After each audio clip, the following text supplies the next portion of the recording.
Welcome to Grace for the Tryhard, a place where we tryhards can be reminded of the grace we've been given and be empowered to walk in it every day. Do you ever feel like no matter how hard you try, you aren't good enough? Have you struggled with shame and want to experience more freedom in your walk with Christ? Do you feel inspired and empowered when you hear other people's stories of transformation and healing? If your answer is yes to any of those questions, I'm right there with you. Being empowered to live and work out of grace is possible, and here we are learning how to do that together. No need to show up polished, poised, or perfect. Come as you are and join us as we experience God's grace together. Hello everyone, welcome to Grace for the Tryhard, a place for tryhards to come and learn how to receive God's grace together and learn how to experience more freedom because of that. I'm glad you're here. I'm glad you're listening. It is 2023, and some of you are thriving. Some of you are struggling. Some of you are somewhere in between. And I want you to know that is A-okay. Wherever you are on that spectrum, you are loved, and you're not behind. You are right where you're supposed to be. I know sometimes it can feel like it's a new year, I should be excited, I should be happy, but maybe you had a rough 2022. Coming into the new year, it's easy to think, okay, hopefully we can go up from here. But I don't know. I don't know what this year is going to bring. And none of us know what the year is going to bring. But we do know who is going to be with us through the year. And that is the Lord.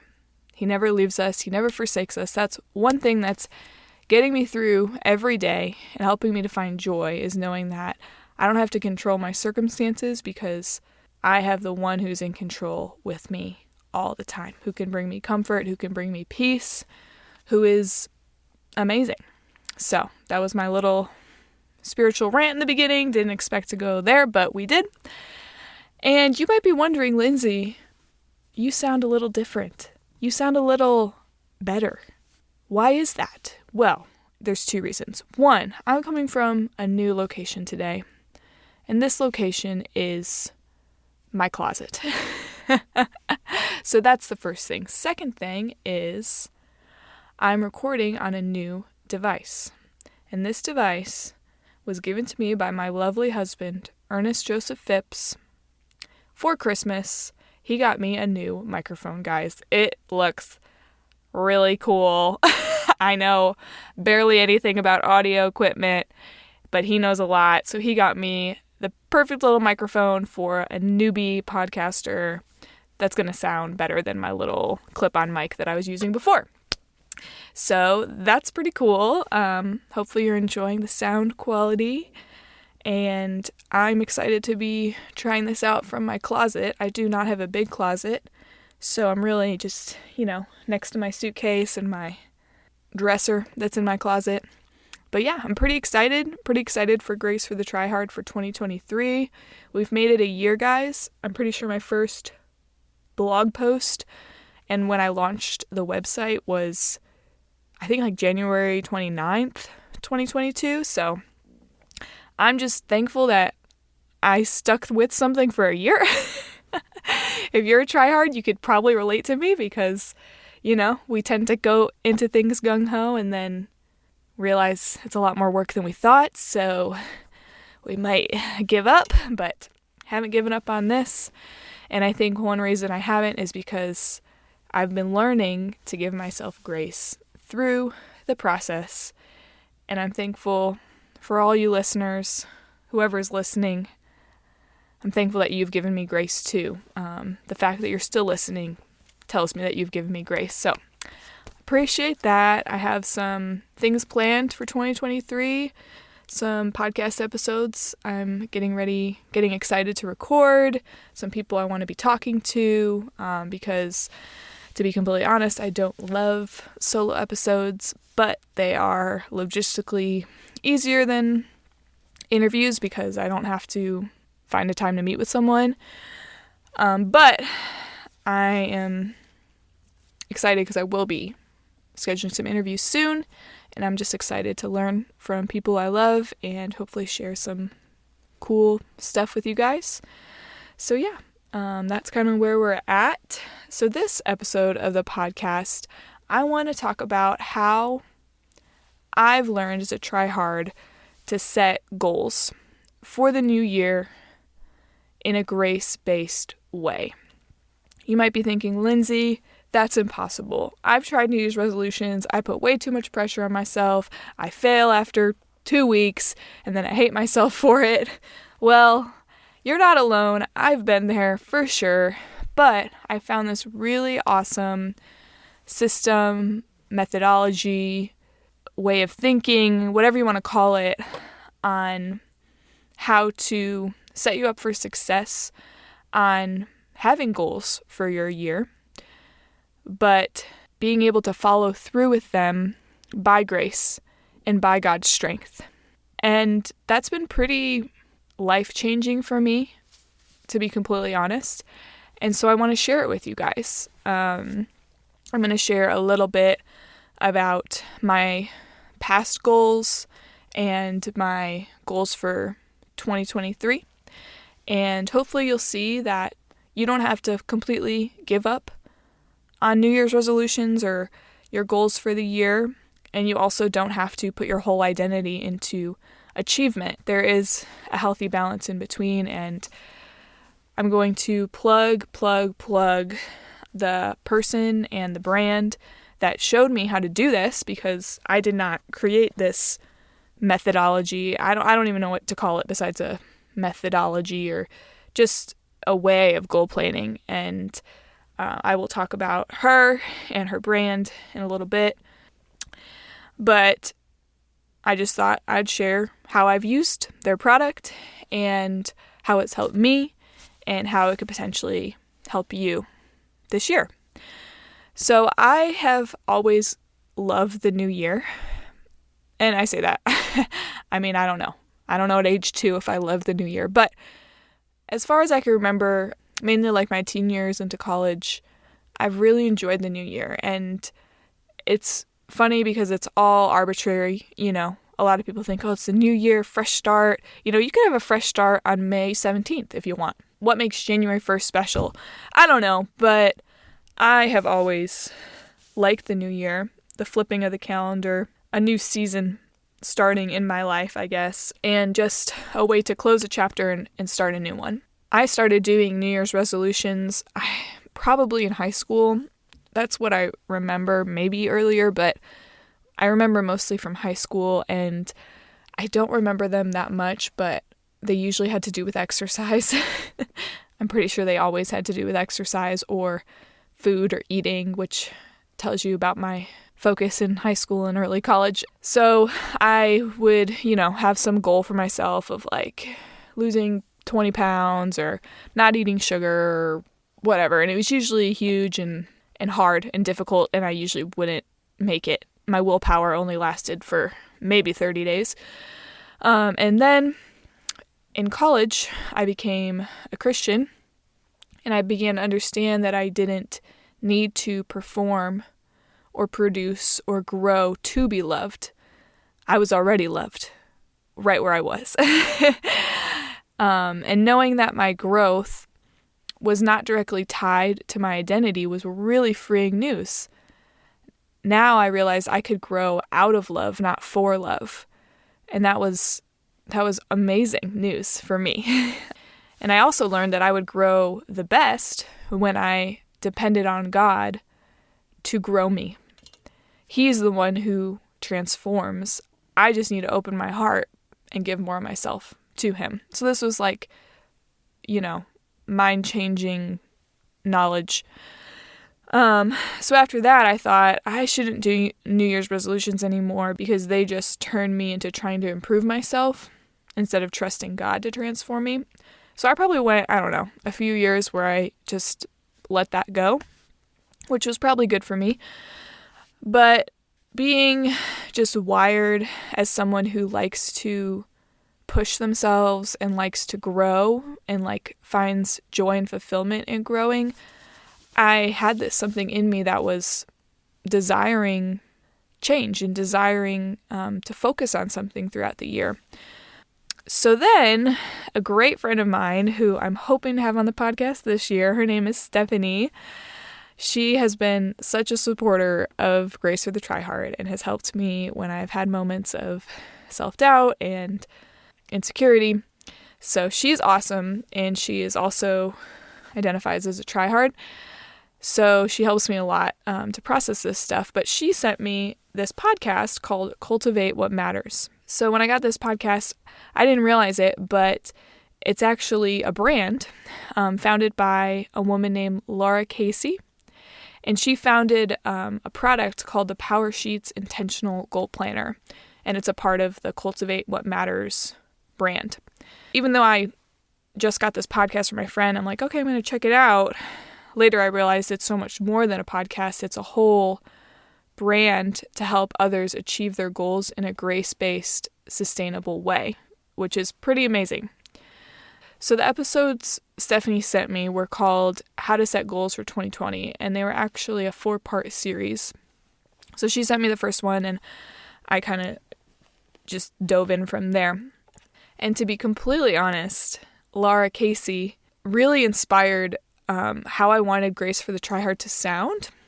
So I'm going to link those podcasts and her website and the power sheets in the show notes so you can go listen to it yourself. But I really appreciated her style of podcasting because it really just felt like she was my friend talking to me. She wasn't putting on a show. She wasn't trying to be catchy or cool. It just sounded like she was just being herself, and her stories were so authentic and so relatable, and I really enjoyed them. I don't know. I think that's pretty cool that she inspired me, and now I'm doing this, because back then I didn't even know I was going to do this. So some of the things that are different about Laura Casey's method are she focuses a lot on reflection, which I think is really important when we're thinking about creating goals for our life, because in order to know where we're going, it really helps to know where we've been. Another aspect of this method that I really appreciated was she focuses on who you want to become over what do you want to do. And I think that makes your goal a lot more long-lasting because you're focusing on your identity over just achieving something that you finish. And then the last thing that stood out to me is you could have a really big goal for your year, big goal for your 5 years, 10 years, whatever. And that's good. But the only way to get there is if you take small but important steps. And she talks about how these small, grace-filled steps led by the Father are going to eventually grow you and you can achieve that big goal. So those were just some things that stood out to me at first when I was listening to this podcast. The old way that I thought about goal planning or New Year's resolutions was I used to think that your goals had to be flashy and outward focused. So like lose 20 pounds this year. It's like you couldn't just try to lose 5 pounds. You had to lose 20 pounds because it was like more extreme. And I thought the goals had to be like big, and I tend to overestimate myself, so that kind of probably makes sense why I thought they had to be big, like run a marathon or just do something crazy, I guess. I don't know. And I also thought they had to be very like cold turkey, so, like it wasn't a gradual change. It was like all or nothing right away. Like, I'm just not going to eat sugar anymore, or not going to eat sugar for the month of January or whatever, so that's kind of what I thought goals should be, but the problem is those goals led to a reoccurring cycle of usually binging before January 1st, usually like the end of December. I would just, if I was like, stopping eating sweets for a while, like I would just eat a ton of sweets before January 1st and then cut it out, and that wasn't healthy. I'd have this like nervous excitement for this big change, like in my mind, be like, okay, this is going to be great. But then I'd be like, I don't know if I could do this, and what if I can't? And then usually it would turn into burnout after, 2 to 4 weeks, and then I would give up. And then I would have a lot of disappointment in myself and a lot of self-condemnation, saying things like, wow, you're so weak and you can't even do this and you're never going to change, you're never going to grow. And it just wasn't good. And I hated it. And one of the issues with that old way of goal planning was I didn't take into consideration the why. So for example, with losing 20 pounds, why did I want to lose those 20 pounds? I never really thought about that. And if I actually sat down and did think about it, I would have realized that my why wasn't that great and that it was fueled by insecurity versus security. So the reason I wanted to lose weight was to look better or to feel more attractive towards others or from others, by others. And that stemmed from an insecurity of not feeling good about myself, not feeling comfortable in my own skin. And I'm just at the place now where I just think any goal that is fueled by insecurity is going to be really, really exhausting to achieve. And I don't think it's what God has for us. I think God wants us to grow in dependence on Him and resting in our identity in Christ, and not because we want to make ourselves better or we aren't satisfied. Because the truth is, God already loves us right where we are because of the finished work of Christ and us putting our faith in Him. Now God sees us just like He sees His Son Jesus. And there's nothing we can do to make ourselves any better. There's nothing we could do to lose our right standing with Christ. Like, it's all based on faith in Him. And so when we start to believe that we are less than because of some external circumstance, that's just not true. And so the more we can recognize when our goals are being motivated by insecurity and letting those goals go, and instead focusing on how to become more secure in Christ, I believe the more freedom we're going to have. One interesting thing that I noticed when I was preparing this episode was that when I was creating these old goals, they seemed impossible at the time.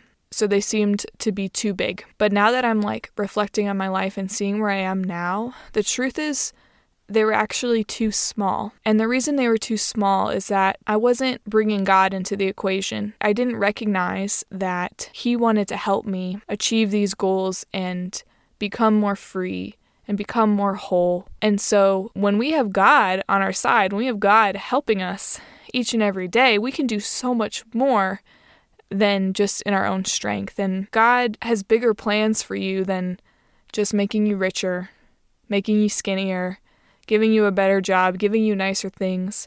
Those goals are temporary and can be easily taken away. What God cares about is who you are becoming, which is lasting and can't be taken away. This new method of goal setting by Laura Casey is based on a lasting why, not just a fleeting feeling. It is fueled by grace instead of by an unhealthy pressure.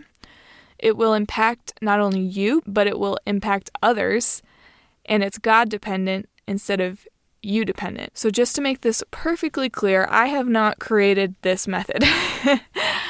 Laura Casey created it and has a whole business devoted to it, and like I said, all of her links are in the show notes, because if anything I want you to take away from this is that she has some really awesome tools for you to use to help cultivate your life and cultivate what matters. So, like I said, she sells this really awesome planner called the Power Sheets, and the things I'm going to be talking about next is different things that are in the Power Sheets, just to give you kind of some insight of what's in this goal planner and what makes it different than any other planner.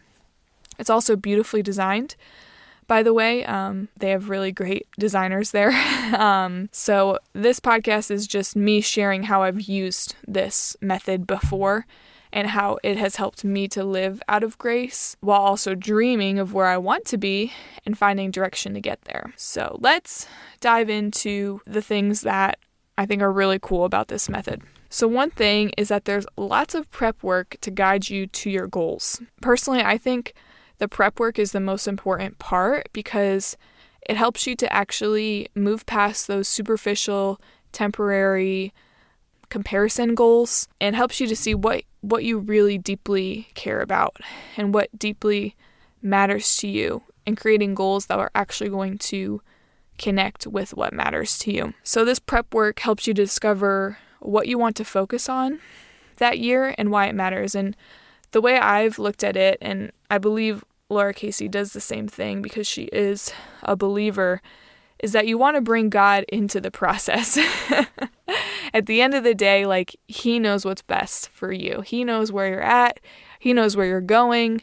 He wants to walk with you through life and mold you and shape you and grow you. And so I like to, I guess, do this with God and be talking to him while I'm processing all of this prep work of reflecting and preparing for the new year. So I encourage you to do that too. So some of the things that you do in the prep work is a life audit. And that is basically like writing out a few different categories of your life and just very honestly scoring them out of 10, and not in a shameful way at all. It's really just to be honest with yourself of how did this area in my life go this year and why. That's really helpful for me because I tend to forget about the past year and it helps me to like think about the past and think about different areas like my health, my relationships, my finances, my job, just different areas, and just think about this past year and how did they go, because you're not going to know where you want to go if you don't know where you are. Another part of the prep work is what went well the previous year and what was challenging, as well as who you are grateful for. And I really like the who you are grateful for part because gratitude just really, really helps my perspective, especially if you've had a really hard year.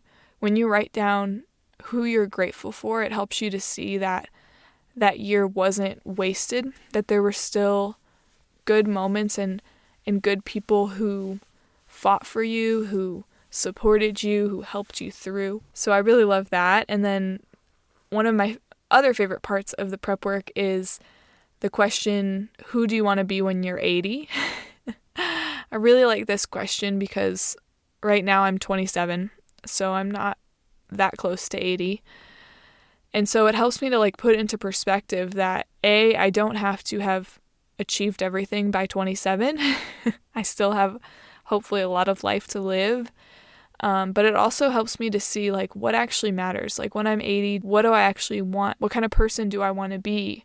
What do I want to have done? What actually matters? I personally love reflection, but I also don't do it enough.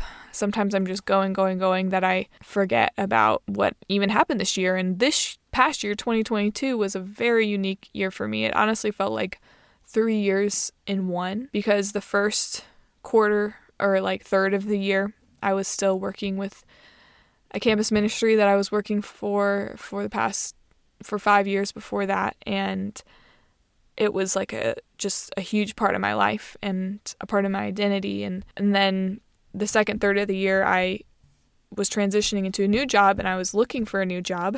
And then the last third, I had started my new job where I work now. So at the end of December, when I'm starting to think about the past year, I'm like, all I remember is working at this place that I'm working at now. Like I completely forgot that I was looking for a job for a few months and I was working for the ministry before that. I really needed to reflect to see the whole year in perspective and not just like think about the past 3 months. So if you have a hard time remembering what happened the past year, one thing that helped me was going to my planner, whether you have a physical planner or you use your phone. That could just really help remind you of different things that you did and different people you are with, and can help enlighten you to what happened the previous year. And then another thing that helps me is going to my journal. So I read through every journal entry from January 2022 to December 2022, and that took a while. So but it really helped me to like remember where my emotions were at and what were some highs, what were some lows, so I could have an accurate review of the year. And you guys might be thinking, wow, Lindsay, this sounds like a lot of work. To some degree it is, but the more you put into the prep work, the more you're going to get out of deciding where you want to go. Your goals will stick a lot more if you do the prep work, because they won't just be a random goal that you thought of. It would be, you're going to have a really deeper whys and a deeper understanding of why it really matters to you to make a change in your life and to grow. At least that's what it's been for me. The next part of this method that I want to share with you guys is called the Word of the Year. And this is probably the thing that sticks out to me the most / sticks with me the most throughout the year, because it's just one word. I tend to forget what my goals were if I don't go back to them, but the word of the year just sticks in the back of my head. And I'll just share with you just the past 3 years what the word has been and kind of like what happened throughout the year, which was really cool because it wasn't even really in my control. So in 2021, the word that I felt most drawn to was satisfy, which, to be honest, when I picked that, I didn't even really know why. And that's kind of been like that every year. But it was really cool. By the end of the year, I almost forgot about it. Like I said, it was in the back of my head, but I wasn't like meditating on it every day. I wasn't like thinking about it all the time. And then I go back to my notes from planning for 2021, and I saw that word and I was thinking about it, and I realized that I really learned how to be satisfied in God that year. God just taught me how that even when I'm not satisfied with myself, with others, or with what I'm experiencing, Jesus really is enough. And the most amazing part, it wasn't just like a mental understanding. 2021 wasn't the easiest year, but I just learned how good God is through it. Because it's like when you're disappointed, when your expectations aren't met, because there were times where my expectations weren't met by others or by myself, and I had to run to God. And when I did, He met me in really, really cool ways. And so I think that's pretty amazing that when we can be partnering with God as we're planning for the year, and He can point us to a word, and then we can reflect on that year and see how He came through to help us to experience that word or grow in that area. In 2022, I chose the word groove, and I chose that. I honestly don't remember why I chose it, but I liked it a lot because it reminded me of my time in percussion. I was in percussion in high school and a year in college, and I love to dance, and what I know about groove is that you're moving, but you're also repeating. And I really think that's what kind of this year was. It was like I had a lot of changes, but I also was in the same place. Like I'm still in the same city, I still have the same friends, but I'm in a new position, in a new career, in a new industry, and I've just learned how to groove in transition. And I personally don't love transitions. They're really hard for me. But by December, I was feeling in a groove at work. I was enjoying work. I was feeling more confident and knowing the people, and it was really good. So for 2023, the word that I've chosen is release. So a quick story is when I was just graduated college, I was deciding to go into this ministry and work for the ministry and help college students to experience the love of God. And I met with this nun who was a family friend of mine back in my hometown. We went to this place and got breakfast together, and I was just telling her about my college experience and how God had met me in college and just really changed my world and my worldview. And she was so encouraged. And the one sentence. I can't remember it word for word, but I remember the gist of it, that she said to me that has stuck with me is, a life of following Jesus is defined by surrender. And I really agree with that. I think the more we follow Jesus, the more he calls us to just let go and to trust him with our lives, with others, with our finances, with everything. And we're just learning how to let go. It's like I grew up thinking I just had to try harder, I just had to be better for God, when really he just wanted me to let go and surrender to him and surrender to his power, surrender to his grace, surrender to what Jesus did for me. Crazy. So I've been thinking about that, for many years now. But since I started to go to counseling, I actually can now notice the tension in my body so much more easily, because my counselor will say, "So what are you feeling in your body right now?" And I'm like, at the beginning, I was like, "What are you talking about?"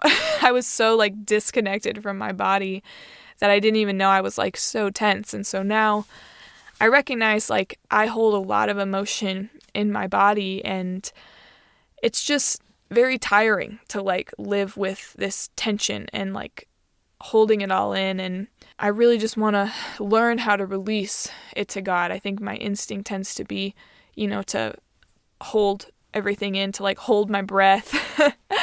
And so this year I really want to just learn how to release stress to God, to release pressure over myself, to release emotion to others and to God and to myself, I guess.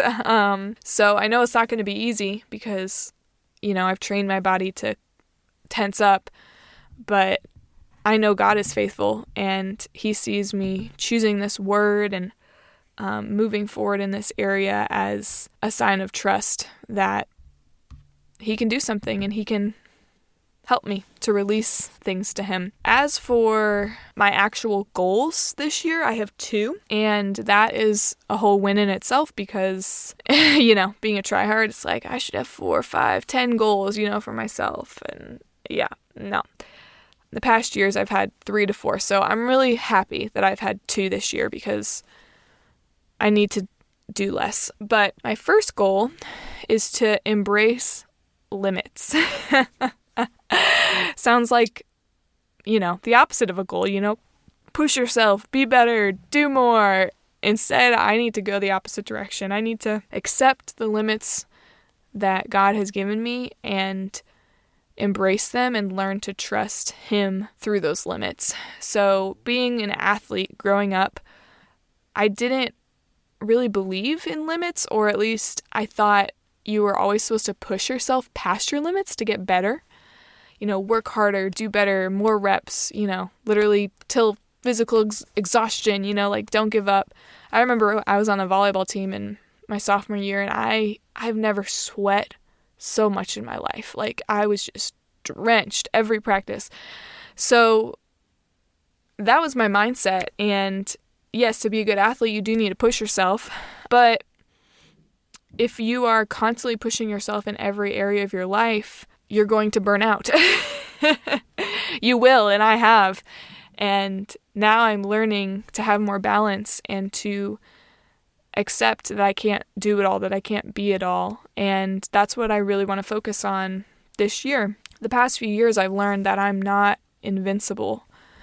I'm not God. One thing that came to mind when I was preparing this was about Adam and Eve, how they were made in God's image, but they weren't God. I think one of many big distinctions between God and Adam and Eve is that Adam and Eve have limits. They have a physical body that needs sleep, that gets tired, that can only, hold so much. They have a limited mind. They have a personality. They can't do everything. They can't be everything, while God can. And what went wrong was Adam and Eve wanted to fight those limits. They wanted to be God. We were designed to actually accept, I can't be God. I have limits, and learn to trust God with what we can't do and who we can't be. So when we live in that way, we actually are living the way we were designed, and we can actually have more joy and peace and life compared to constantly fighting it. As we embrace our limits and depend on God, we become healthier because we're actually living the way we were designed to live. We can actually do more than we thought, more than doing it on our own because we're depending on God, and He can do so much more than we can in our own strength. And we actually enjoy life more than constantly pushing ourselves past our limits, which can lead to burnout. So embracing limits is my first goal. And then my second goal is to be poured into. And what I mean by that is I really want to find a mentor and someone to disciple me and to help me to see my blind spots and who's lived more life than me and can just share some wisdom that I don't just have. And being in the ministry that I was in, it's called Chi Alpha, I constantly had people just pouring into me. I mean, that was just our life. That was our job. We poured into others and others poured into us, and it was beautiful. And now that I'm in just a corporate job, I don't have that surrounding me anymore. And I went to visit a friend, actually 2 friends. Their names are Ryan and Kathleen, and they're older than me, and I look up to them a lot. And so I was visiting them, we were talking, and this was in November, and by the end of the night, I was like, wow, I have not had someone just like speak life into me, someone like older and wiser and in a long time, like probably since April. And I left that conversation just with a lot better perspective on the situations I was going to, and I had direction on like where to go in my prayer life and what to talk to God about, and it was just super helpful. And I've just realized that I tend to pour out a lot to others, and a lot of the times that's not coming out of a posture of security. It's coming out of insecurity and like needing to people please and stuff. So I'm working on that, but I just think one thing that's really going to help me is if I have someone consistently mentoring me. So those are my 2023 goals. I'll keep you updated on how things are going and how God is teaching me to release things to Him throughout this year.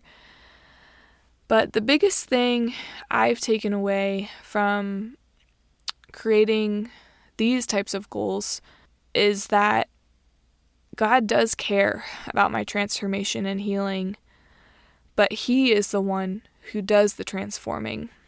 Sanctification, the process of becoming more like Jesus, is dependent on God. And the more I try to sanctify myself, the more I feel stuck in the mud. But the more I release striving, fear, control to God and trust Him to heal and transform me, the more progress I see and the more freedom I experience. I encourage you, if you struggle with self-hatred, with living past your limits, with trying to transform yourself, take a breath. This is something my mom would tell me a lot growing up. And if you're listening, Mom, thank you. I would get so frustrated when she'd tell me to do that, but it was what I needed. And that's one thing I'm working on this year is just breathing and being.